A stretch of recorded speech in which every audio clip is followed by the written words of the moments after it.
So through a creative practice, we find ways to express our true selves. And you could say, in terms of practice, the soul's aim has always been to practice becoming who we already are at the core of ourself. That has always been the underlying practice, that we each become a more genuine version of our original self. And why that's important is if when we become a more genuine version of ourselves, we automatically have something to give to the world and give to others. And then we automatically become more connected to a meaningful path. And the deep paths of learning and the paths to the sacred do not get destroyed by the disruptions in the world. They actually become more revealed. So, following old ideas, people will often say, well, what's the best path, or what are the paths? And there's an old notion from India that I like that says there are two great paths of practice. And one is the path of introspection, the path of contemplation and meditation, the path of turning inside to find what's missing. And the other path is the opposite. It's the path of the creative arts. It's the path of expressing oneself from the inside out into the world, the practice of putting things in the world that weren't there, that also can center us and give us a deeper sense of awakening and a more genuine sense of who we are. And so these are the two great paths, and they were called the yay and the nay. The yay is the path of creative expression. It's the path of the arts. And then the nay is the path of introspection and the path of meditation, contemplation, and related practices.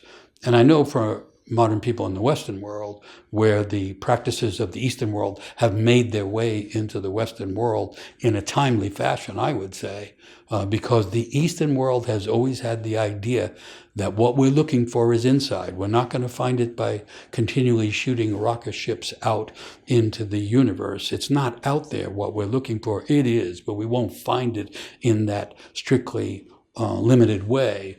But inside is the place where the East has always been looking for it. And then a little bit surprisingly, perhaps to people who are introduced to things like yoga and meditation in the Western world, that's considered to be the negative path.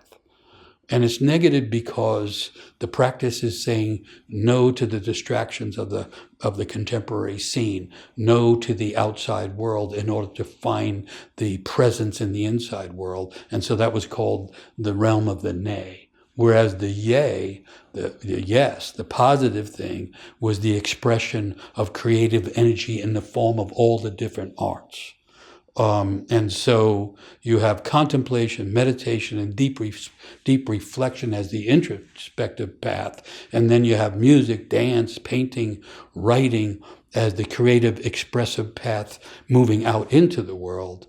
And they are both primary ways that can help us become truly resilient and more able to survive, but also to thrive in the midst of whatever happens in the world. Contemplative practices turn away from the world, looking inwards for peace and stillness, while the creative practices move from the stillness deep in the world back out into the world, bringing creative expression and adding things to life that otherwise wouldn't be there. And in ancient India, near as I can tell, these two paths, the yay and the nay, the expressive and the meditative, flourish side by side, with each being seen as a path for awakening and transcendence. And so yoga and meditation enact a withdrawal from the entanglements of the daily world, and creative arts offer ways of engaging the world and adding to the process of creation, which is always ongoing. So you can say that dance, for instance, which would be seen as creative expression, induces both a trance, you're in the rhythm, you're in the song, but also a transformation. The idea is not in dance, traditional dance, sacred dance, was not to impress the onlookers. The idea was to experience the incoming spirit that enters a life through music or dance, enters the person, and causes the person to experience some transformation. Yoga is a different trance, in a way, you could say.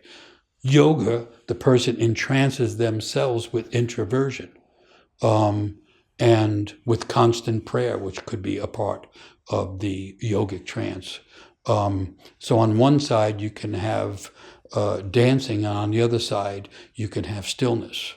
But both lead into a similar place. And if you think of a yin-yang symbol, in the midst of the darkness of the yin side of the symbol, there's a white circle of light in the depth of the darkness. And then in the bright side of the yang side of the symbol, you have a dark circle in there, which is the inversion, so that the darkness and the yin is hidden inside the whiteness. And so it can be a person can begin following an introversion path, and it can lead them to a dynamic, creative energy that was inside, or the other way around. The person can be dancing into a place of transformation and then find themselves in a deep stillness.